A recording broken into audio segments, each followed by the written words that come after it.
USO's very own Nicole Vogel, Senior Program Manager and 12-year Air Force spouse, is chatting today with Bill Goodwyn, Chief Revenue Officer and EVP of Strategy at CuriosityStream, and also the product of a military family. Nicole, take it away. Thank you so much, Liz. And thank you everyone for joining us today for this edition of Coffee Connection Live. We're thrilled to have Bill Goodwyn with us today. And the reason why we wanted to talk to Bill is, one, it's Month of the Military Child. So shout out to all the military kids out there. And two, we've been working with Bill's team at CuriosityStream, where they gave us 500 streaming memberships to CuriosityStream, and I'll let Bill correct me if I said that wrong, but which we're very, very appreciative of. So military families around the world are able to enjoy CuriosityStream for free, and they've already been given out. So I'm sorry we don't have any more to offer right now, but we found out working with Bill's team that he was a military kid. So again, Bill, thank you for joining us today, and let's just jump right into it. And if you want to share with the group a little bit about yourself, and then we have a lot of questions to ask you, so we'll jump right in. Oh, and you are on mute. Sorry. There we go. Sorry about that. I'm drinking my coffee in my USO military mug, so I'm thrilled to be here, Nicole. Welcome everybody. This is it's a wonderful opportunity for me to connect back with the military. I'm here in my office in Charlotte, North Carolina at my house. And on the right side of the wall is my father's flag when he was buried at Arlington Cemetery. So it always means a lot to be able to connect back to, you know, the life that we had growing up as a military child. We lived all over the world. I have incredible memories. And I've been blessed because I got to see the world as a child. And I think it allowed me to, you know, have an interesting career that really fostered curiosity. And that curiosity has led me to have a long career in television and media, where I was working for Discovery Communications, Discovery Channel for 30 years. I've recently joined CuriosityStream, which was started by the founder of Discovery Channel. But I think all of it really goes back and dates to my life growing up as a military child and some of the skills that I learned as part of being in that military community. And I just have nothing but fond memories of growing up as the son of a colonel in the Air Force. Air Force. Okay, well, let's jump into that part then. And before we do, I do want to reach out to all of the spouses that are joining us right now.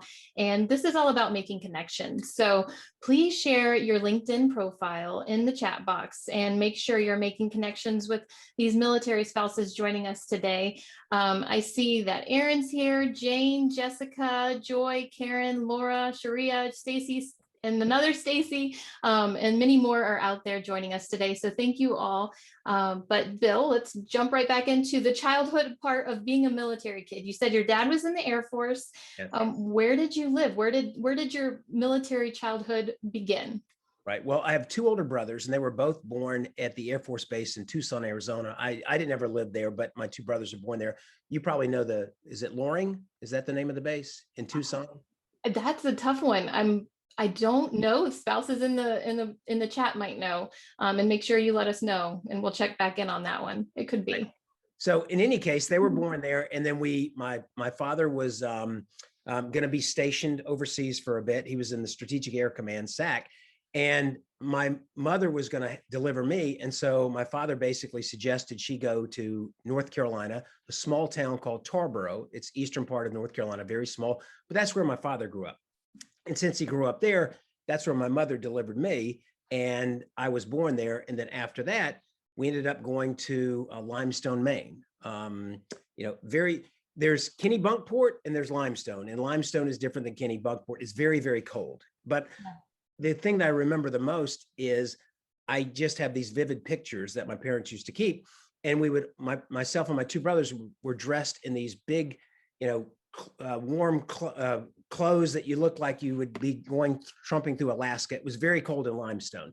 We used to make snowmen all the time, so I remember that vividly.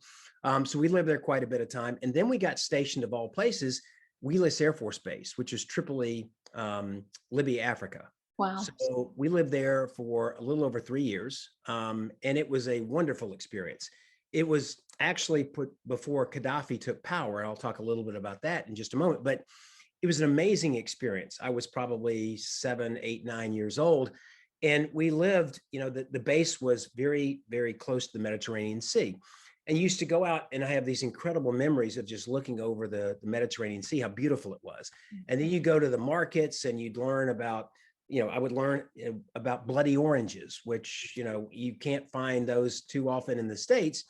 But we would just go to the farmers markets, and you really got to learn a lot about local customs, local food, the culture. It was a beautiful place. My parents absolutely loved Libya, adored it. But then, unfortunately, Gaddafi took power. There was a revolt. We had to evacuate. So we went over to Wiesbaden, Germany for a bit. We were there. And then ultimately, it was going to look like that military families weren't going to be able to come back. And so my dad was responsible to make sure everyone was evacuated out of Libya, Tripoli Air Force Base. And we got stationed to Goldsboro, North Carolina. There's a base called Seymour Johnson. And that's where I grew up, basically middle school and early high school. Wonderful memories there. I still have some great connections with some of the people that I kind of grew up with. And we lived on base, and everything was just so convenient. I remember I could ride my bike to all the Little League baseball practices. You could go to the commissary, you could go to the movie theaters. I remember how inexpensive it was. I always remembered that the movies were $0.25 at the time, but just had great memories. And we were there for quite some time. My father got sent over to Vietnam. He did 2 tours over there in Da Nang. And then when he came back, he had a full military career. He retired, and we moved to a small town in North Carolina. And that's really where I grew up, I guess, beginning 10th, 11th, 12th grade. My brothers are a little bit older, but that's where I had high school. But up until then, we were a military family until that point. And some of the most vivid memories that I still have in Tarboro, even though we weren't part of the military anymore, we would have these people come over all over the world and come visit and stay with us, because my parents had met them in their travels and where they were based. And I wouldn't know the first names, but I just remember Colonel Temple or Captain Jackson or Lieutenant Johnson. I just remember the families that would come visit us. And my parents had these incredible connections all over the globe that they still maintained until they both passed away. And I think that's really allowed me to really have incredible relationships, not as much across the globe. I mean, I do, but across the country. I mean, I live in Charlotte, North Carolina now, but I've got a great community of friends in Charlotte, but I have so many wonderful relationships in Texas and in California and New York, because I think I was really exposed to connecting with people all over that don't have to necessarily live in the same city, but you can maintain connections and you can communicate with people and get to know them very quickly and establish meaningful, deep relationships that you can have your entire life. And I think that was one of the great lessons that I got from my parents, from being being brought up in a military family. So I mean, I feel so many of us can relate to that, the connections that we make during our time in the military. And it's so cool I was born and raised in Ohio, but then learn about different people or different families, culture, traditions, and the culture and the connections you make. And we keep hearing from other guests during Coffee Connection Live how even after they get out of the military, some of their best friends and people in their weddings or people that they just continue to stay in touch with were friends and family that they met in the military. So that is so true. My parents' best friends until they passed away were the people they grew up with, with the military life. And whether they were from Germany, whether they were from Africa, whether they were from Goldsboro, or just people that my dad had met when he was stationed in different bases. To this day, they were the closest friends my parents ever had. And they became almost godparents to me because they cared about each other. The relationships that you build are so deep and so authentic that, I think that's what really taught me meaningful and purposeful relationships, that I could see how my parents, had molded that, and it taught me a lot. Yeah, absolutely. And especially when you're away from family, stateside during the holidays, your military family, they become your family. You spend the holidays with them and celebrate and everything like that. So that's right. And my mom had, my dad was traveling quite a bit. And so he never saw any of the three, I had two older brothers, never saw any of the three boys born. But my mother had such a great support group from other military spouses and that just were there for her and could help her and support her and so forth. So that's the wonderful thing about a military community. They just, it's your family. Right, absolutely. Well, and I also want to talk about when you transitioned from being in the military and then you went into a high school, essentially as a civilian kid. How was that for you? Was it easy for you to go into a new environment, make friends? Because I know there's a lot of parents out there thinking, oh, I hate moving my kids around so much. What about when they go from each school to each school? How was that for you, making friends, especially in high school when that can be a tough age to do that? Yeah, well, the hardest part for me was the transition was because of my haircut. Oh, Because true story, my father, he was very strict in terms of how we had how short we had to have our hair. And when I moved to this small town in Eastern North Carolina, people, and this was in the 70s, people were wearing, longer hair. And I remember that was the biggest shock to the system. So once I got over that and had to explain to my parents that I needed to let my hair grow out a little bit longer, I could fit in very well. But I did it because, look, I was able to meet people because of the skills going from place to place. You meet different people, and the people that you're meeting all have different interests. They're from different cultures, whether it's domestic or international. They have different interests. And you're always going to find somebody that you can connect with, whether it be through athletics or whether it be through academics or whether it could be interest in whatever topics there might be. The skills that it taught me were to be able to move somewhere and assimilate and meet people that I was attracted to in a way that their interests were my interest. And I think that was if I hadn't had experience in that, it would have been much more difficult. But I think the lesson that I was fortunate my parents explained to me, when you go from place to place, you can look at it kind of one of two ways. You can look at it as I'm leaving X behind, right? Which is true. Or you can say, this is a new opportunity that you're getting the benefit of traveling to a new place and meeting different people and new people. And so why it's hard to leave some friends behind, absolutely. You have a chance to build out, your new experiences, and that's people and that's places and learning different ideas and topics. In Goldsboro, I never played tennis at Seymour Johnson. I played certain sports, but when I moved to Tarboro, some of my best friends play tennis. So because of that, I learned tennis. So it broadened out my exposure. My brother never really played the guitar, but when he moved to Tarboro, it broadened out his exposure. So then he got interested in that. So whatever his previous interests were, it wasn't, he lost those interests, but he was able to add on more. Yeah. So it really, and I think where it's a little bit different today, which is a huge advantage. When I left some of my previous, friends and friendships, the only way we had the ability to connect was to write a letter and to stay in touch that way, or a postcard. And you do that, but becomes a little bit taxing and you don't really get the chance to have a dialogue. The phone calls were too expensive at the time. I mean, long distance was just crazy expensive. But now the beauty is there's Zoom, and we've all really seen how that works. I mean, look at our connection today using technology. So when you move from place to place, at least now there's a technology connector that allows you to stay in touch with some of those relationships that you had. And then you can add on to new experiences and new friendships and new relationships. And that's why when I got out of college, I wanted to find a job where I could travel.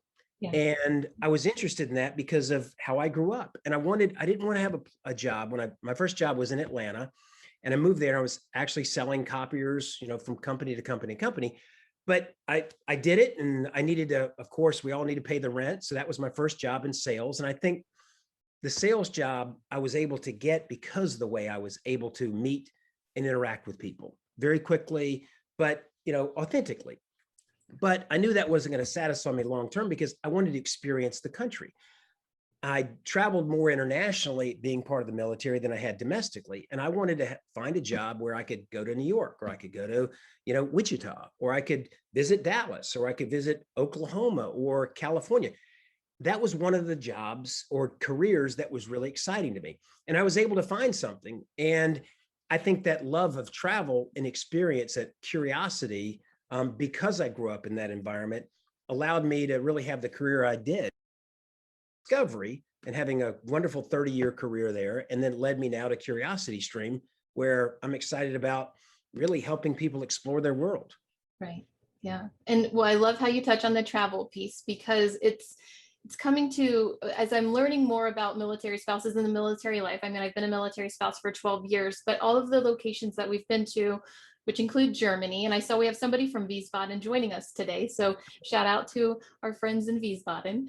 I wonder if they climb Zootspix Mountains. I remember that as a kid. We used to have the little hats. I can't remember the name, but we had pins of all the places that we visited. But I remember that as a child vividly. Yes, you have to let us know in the chat box if you've done that before, and also share, spouses, if you can share all of the fun things and little side trips that you've done since being a military spouse. We'd love to see that, and we'll touch base on that in a little bit as well. But I like to say that military spouses are subject matter experts in the travel industry because we've been to so many places, and we live in these different communities. We find the best local spots, and we're there for 2 to 3+ years, move on to another location. And so it's kind of like, if your friends are looking for somebody to, or if you're looking for somewhere to travel, ask a military spouse, because we've been so many different places that we can give you all of the hot spots. And also military kids, because the parents are taking them along saying, come on, let's check this out. So it's a pretty cool thing for military. That's so true. And as you know, when my parents aged and they retired, they loved to travel, and they travel internationally. And it was interesting. Like, I'll never forget one time they were going to Australia, and I said, where are you staying? And they gave me the name of a hotel for the first night. And I'm like, well, you're going to be there for 2 weeks. Where are you staying after that? And they said, we have all of these friends. We've mapped it out. So I think they stayed with 4 or 5 different families over the 2-week period, just to stay connected with the friends that they'd established. So I'd never heard of something like that, where you'd go to a country to travel for 2 weeks. You have one night of a hotel, and then after that, they're just spending 2 weeks with some of the relationships and friends that they had. And a couple of them were friends of friends, and the connections that they made, because again, it was such a tight bond. But it was that, they really loved the life that they had being in the military, and then the benefits they got later on in life, the connections that they were able to maintain all across the globe. Yeah. And they just loved travel. So yeah, absolutely.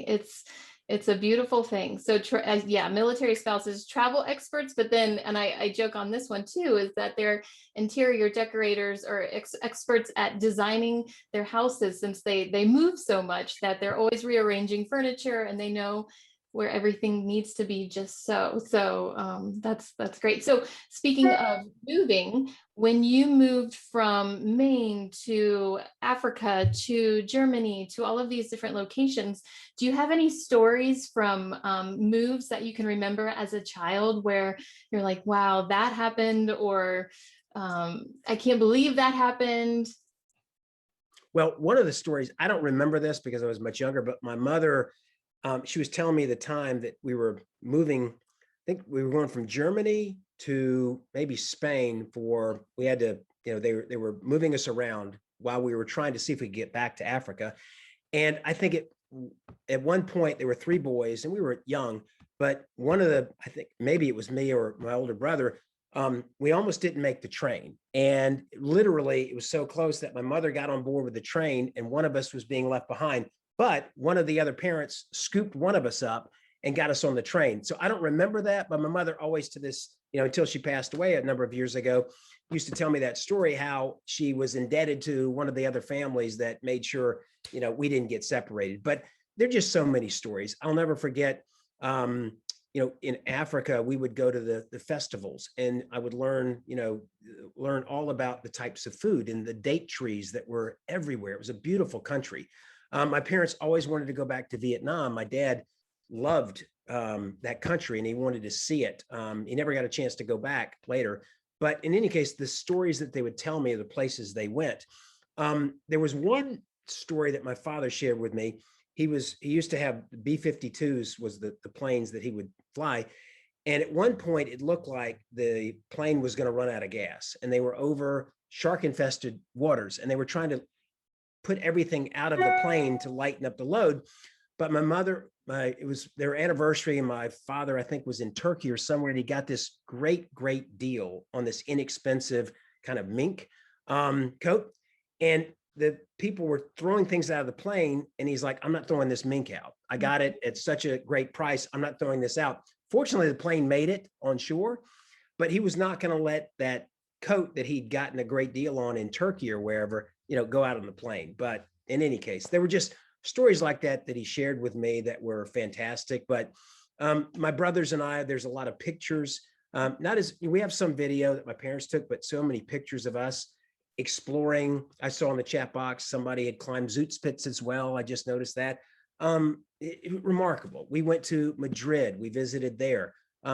So many places that we could go. I'll never forget when my father was in Da Nang, that he got to leave, and he met my mother in Hawaii, and they used to talk about why they had like 4 days when he got a break, and I can't remember the name of the break, but in any case, he was able to see my mother when I was a child. And I know how important that was to her, that they could spend, some quality time together when he was, in such harm's way.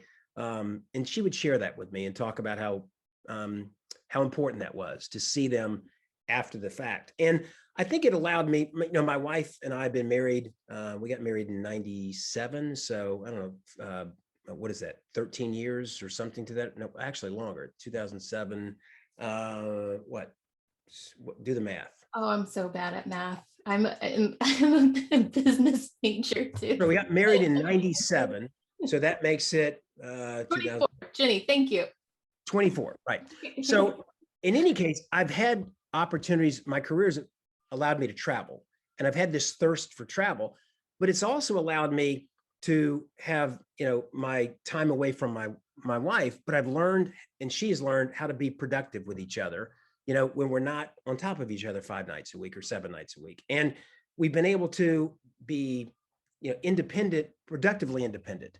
So we both are able to do things together, do things apart, and it makes our relationship, I think, even healthier than if, and again, I'm not to take anything away from that, but we've been able to have this wonderful relationship that we've been able to be apart and be together and still be such a tight family.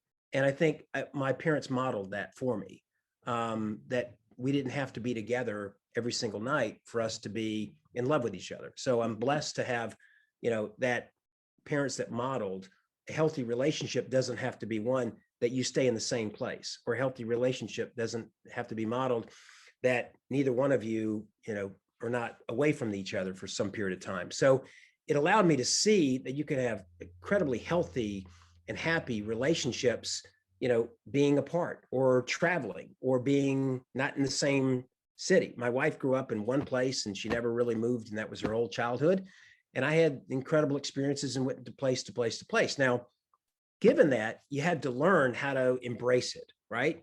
And I think that's really the critical part of where you can really use it as an advantage, that if you become naturally curious, and if you learn about, how to learn about other people or other cultures, or learn about other interests and learn about other people, it broadens you out. And you also learn how to engage people much quicker and authentically. I think, it gives you the skills to maybe do that then better or more effective than other people.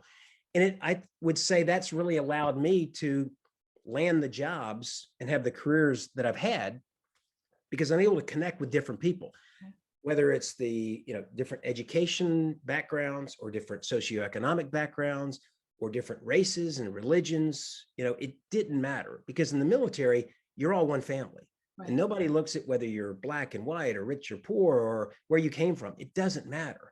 You're connected. That's one family. And so I looked at everybody the same in the fact that, they could be someone I could learn from, or they could be a great friend, or they could be a great mentor. And I always was able to look past that. And I think that's more important today than ever before, because, society is a big melting pot, and we all have to get along and grow with each other. Forget what race or religion or culture you're from. It does not matter. But I think if you can learn that ability to interact with, different types of people, regardless of their backgrounds, it will serve you very well. Because I think that being able to communicate with all the different types of people in a way that is truly genuine, authentic, and caring, will take you very, very far. So true. And you're speaking from memories as a military child, but I feel as though the military spouses listening in, we can all relate to this because we're growing as individuals and learning the different cultures and meeting new people as well. So I feel like we're all getting so much out of this conversation. So thank you for sharing all of these memories with us. And I know we hit on this a little bit, but as we take our children from point A to point B to point C, and we start to feel that a little bit of guilt, or we're worried about, what are we doing to our children? What would you say to the spouses from your experience being a child to where you're at now? Well, I think, again, look, it's never really easy. It's not easy moving people. We know that. So I'm not going to minimize that, but it's really helping the kids understand that this can allow you to really have opportunities that you may not have if you stayed in one place. And you have the ability to learn and grow in ways that other people can't. Clearly, with technology today, you can always maintain and sustain some of those relationships. They may not be day-to-day and physical that we've historically had, but you have the ability now to stay in touch with other people, and you can add on new experiences, new relationships. You can open up your mind to broaden it up. And I think that's the great thing about Curiosity Stream. It allows people to be curious about the world they live in. And if we can teach that to our children, to make sure you see that, both my kids, they were born in Washington, D.C., and then we moved to Charlotte. And my daughter right now is living in L.A. Well, she wanted, and again, it's part of, I embrace that, even though I miss my child being further away. She wants to experience different people and different cultures and different lands. And I think I can look at that as like, well, I miss her. Of course I do geographically, but I'm so proud of her to want to explore and want to see new things and not just be tried and true, stay in the same spot, because while it may be comfortable, I'm not sure she's growing as much as she can without the desire to learn and grow. And so I think if we can share those thoughts, while it may be disruptive for our children, while I'm sure it is in a lot of cases, absolutely, I don't want to minimize that. But if we can explain to them in the long run, there's a value proposition that you're going to learn and grow and have more opportunities to experience cultures and people and dynamics in ways that you may not have if you stayed in one place.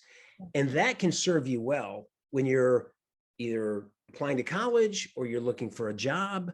And again, I think if I look at just my career personally, and if I just said, look, there's one career that I wanted to be, actually, I'll cut to the quick. I wanted to be a football player when I was in, middle school. We were in Libya, Africa, and we would get these tape delays, Notre Dame highlights. And a week after the game, it'd be a 30-minute highlight. And I was like, wow, I'm in Africa. I haven't seen American football in a long time, but that looks so cool. That's really what I want to do when I grew up. Now, of course, I never had the talent to do that, et cetera, but we moved to Goldsboro, North Carolina. Naturally, I played in high school and so forth, but I was never good enough to go further. So then I thought, okay, well, maybe if I can't play, I'll be a broadcaster and maybe broadcast it. So I got a degree in journalism and communications. And I felt like if you can communicate with people, you can always find great jobs, right? Because you can connect with people. And if you can connect with people, there's a value proposition that you can offer some company or some people that is worthwhile and meaningful. Well, when I was getting out of college, really, I couldn't afford to eat with some of the jobs that I was being offered. And they would send you to a small town, but that didn't, detract from me at all. I just, my father was very strict, and it's like, okay, I'm not helping you get out of school. You're on your own. He was ROTC. So, his mind was, you're on your own.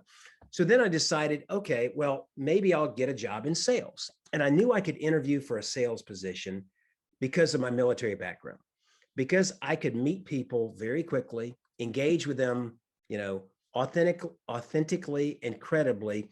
I knew I could do something. And so I interviewed with companies like IBM and Xerox and, a number of other companies, and I got those jobs. And I took a job with Xerox because I wanted to live in a bigger city. So I moved to Atlanta.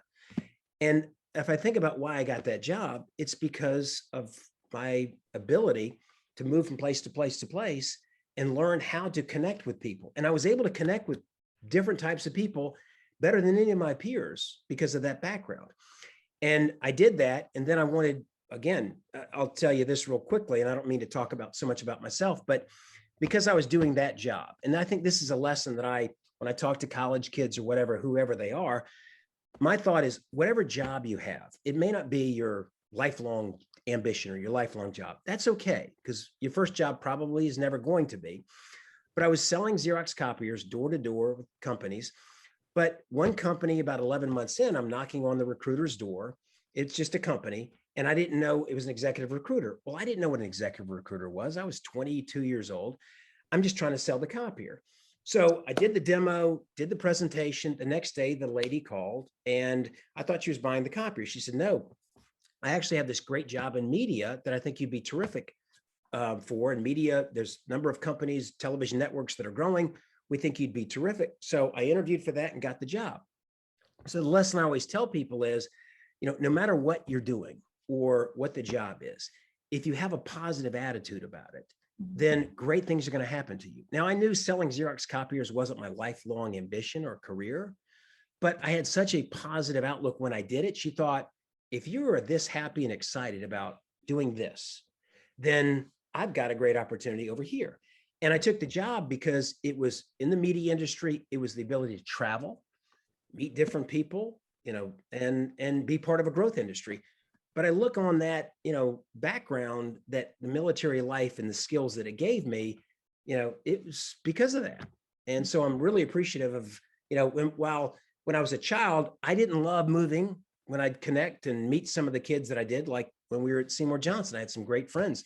We moved to Tarboro, North Carolina, and I had to kind of start over, but it really allowed me to grow and learn outside a comfort zone. Right. And I think as a parent, if we can teach our kids to learn how to be curious and learn to embrace new opportunities and new experiences. And again, the great thing is now we can connect with people over technology and having the resources that we didn't before. Now we can actually have our kids learn to even have remote internships now and different ages, even if they're stationed internationally. And I think because of the pandemic, I think there's this hybrid in-person and remote. So I think there's probably even more opportunities for military kids than there's ever been before, because you don't have to be right at a place to work there, where if you're in high school or even in college, you have some of the abilities to share the same experiences that if you were living in a particular city, you're not missing out anymore. So anyways, I don't want to sidetrack you, but I just think that my experiences, today kind of all have come from how I grew up. And even though I may not have recognized it at the time, I see now how it all led me to where I am. And I think if I had to say, if I were in that situation, as a parent, I would really encourage explaining the benefits, that if you can get your children to realize the special opportunities you have about seeing the world and learning about it, it'll make you naturally curious, and it'll make you more deeper, more broader, and more, I don't want necessarily relevant's the right word, but in terms of when you're talking with different people, the experiences that you can share will allow you to probably, whether it's applying for a job or applying to college, I think will serve you better than necessarily staying in a comfort zone. Yeah, 100%. And when it's time for those kids to spread their wings and fly, you as a parent know they're ready, Yes, that's right. Go seize the day. So thank you so much. I love that story. It's inspiring. It kind of reminds me of when I first started as just a kid, just a civilian kid, starting with my first career and then stepping into a military lifestyle and then landing the job with the USO. So it's really cool to hear your experience and then hear about it. So, and I'm going to check in with Liz. Has been watching the chat box. And Liz, is there anything we can answer for the spouses joining us right now? There are no questions so far, but we're having a great little conversation in here. There's several of us who have climbed the Zugspitze, got the hat. Lots of shared travel experiences, both in Europe and in the States.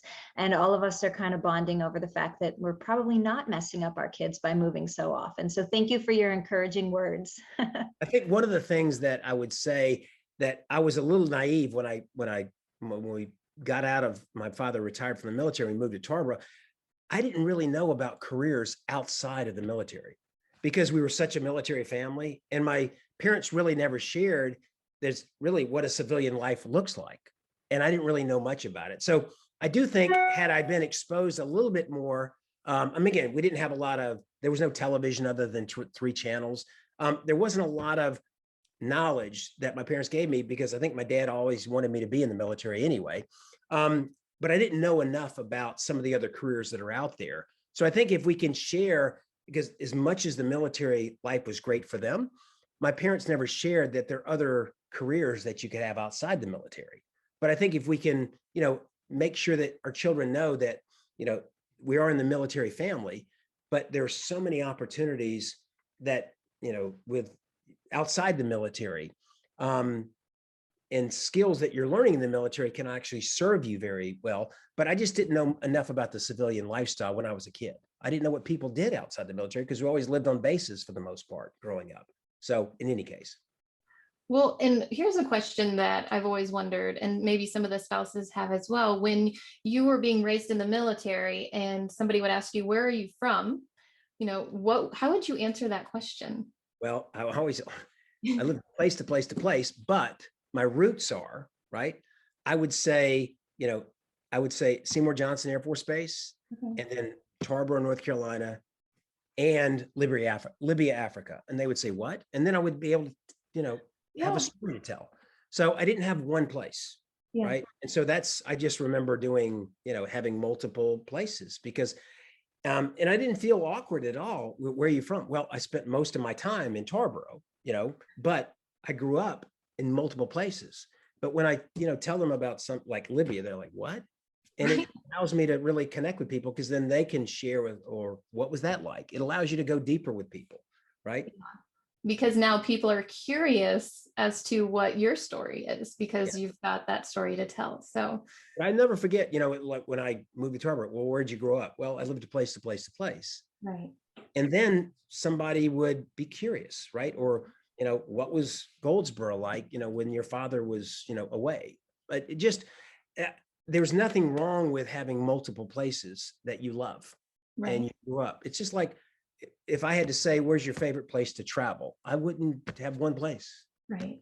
There's nothing wrong with that. It's wonderful. It's like, it's allowed you to embrace multiple places and multiple people, and when somebody, who's your best friend? I've got multiple best friends. Yeah. Right? And most of them are not in the same town, which I think, again, that military skill has allowed me to stay in touch with one. I just had a friend visit.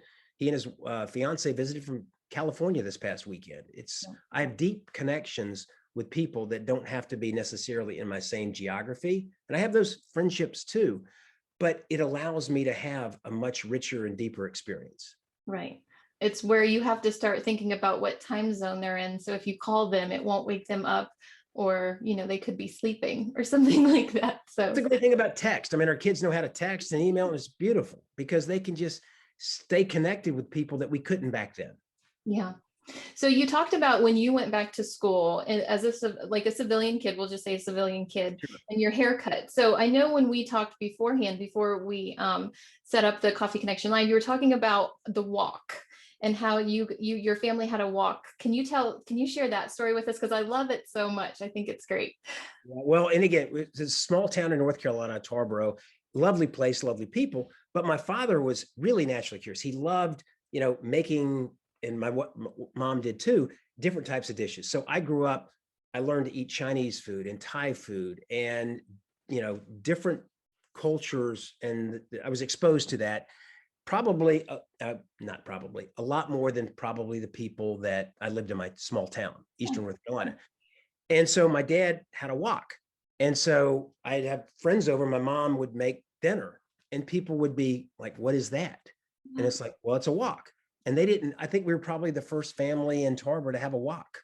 Yeah. But people didn't know what it was, but it allowed me to have a wider, palate, right? Because of the food that we'd experienced and tasted and so forth. So again, you just have little stories like that. Oh, I love it. I love it. We make spätzle for our little 4-year-old and our 1-year-old. And so he went to school and they asked him what his favorite food was. And he said, spätzle noodles, and some of them were like, so it's fun to share that type of stuff with our kids. And I wonder if somebody on the chat room has ever heard of this German bread called Stollen, Stolen, I think is how you spell it. But my parents, learned to eat Stollen. And then after that, we moved from Germany. They would make Stollen every year and they would give it away to their friends. But my mom they'd rent out a kitchen in a school and just make, probably 80 loaves of Stollen, give them out to their friends. But it's like a German fruitcake if anyone's had it before. But I'll never forget those kinds of things. And if you ask people on the street, have you ever tried Stollen, 90%, 95% of the people have ever heard of it. But it's fantastic. And that was a tradition that they had, and until they passed away. yeah. Oh, I love it. And so have you taken your wife to any of these locations that you used to live in? Well, we've not been back to Libya, unfortunately, in Tripoli Air Force Base. We've been through Goldsboro, but and I've been back, but she's not been back. But we've traveled quite a bit, and she's seen how that again. She grew up in one small town in North Carolina and never moved. But I think our experiences and our love of travel has kind of shown her. It's like, wow, she grew up in one place and didn't move, and I moved place to place to place. Our kids have a natural, it's interesting. One is a bit more adventurous and wants to travel the globe, and the other child, probably maybe not the globe, but domestically, but both have this love of travel because they've been exposed to it. So we've traveled a number of places domestically and internationally. And my wife actually was, she was head of international marketing for both CNN and also Discovery.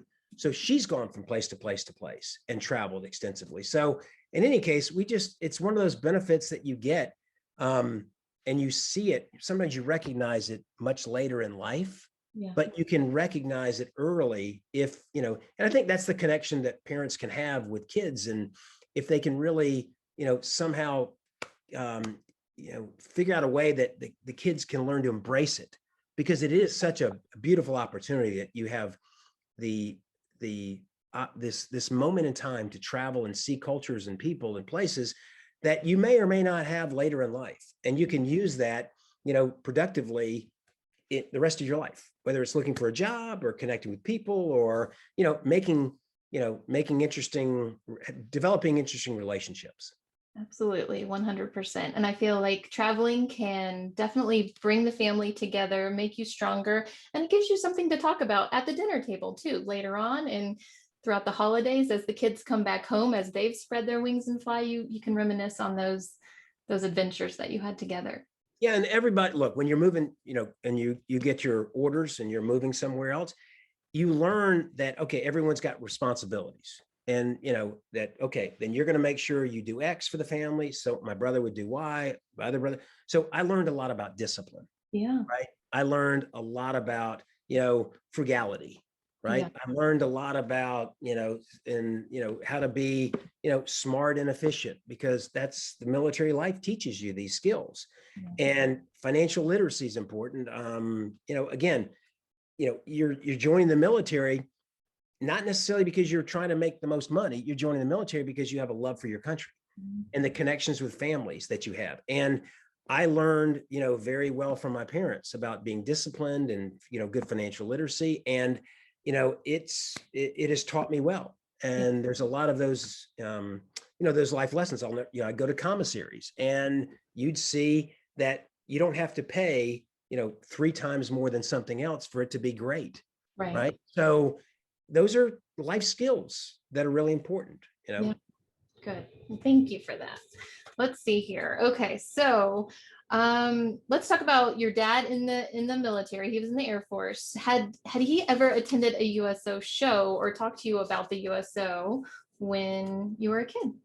Well, I became a big fan of Bob Hope, not because I ever saw Bob Hope in person, but when my father was over in Da Nang in Vietnam, I remember him telling me about Bob Hope coming over and entertaining the troops. It was part of a USO event. And so I used to sit down and watch the Bob Hope show, all because of that. And I remember it very well. He did a lot to make sure that the troops were always entertained, and he used to talk about it. So as a family, we'd sit down and watch, the Bob Hope show, and my dad was a huge fan because of that.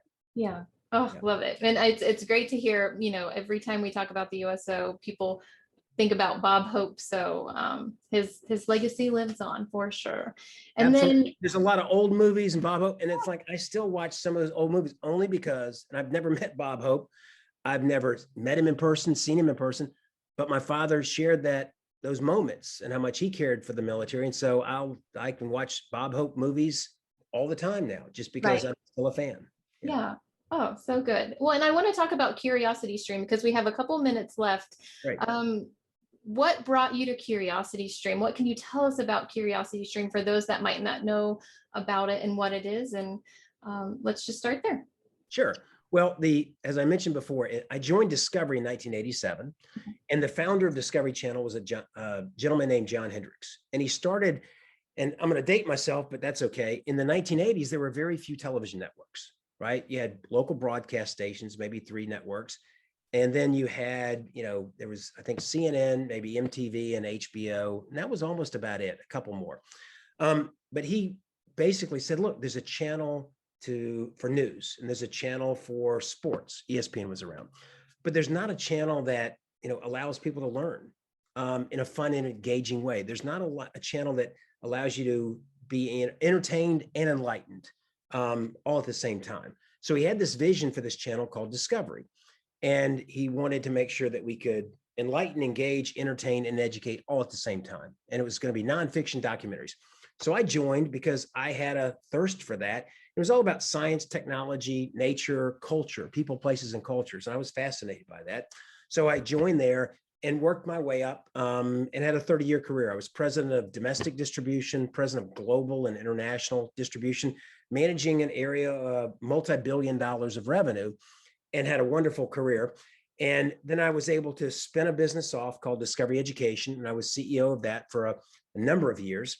And then I sold that to a private equity firm. And so it's the idea is to make sure that kids are getting incredible resources in the classroom in entertaining ways. So they can learn math with the NBA, or they can learn about angles and trajectory with terrific resources.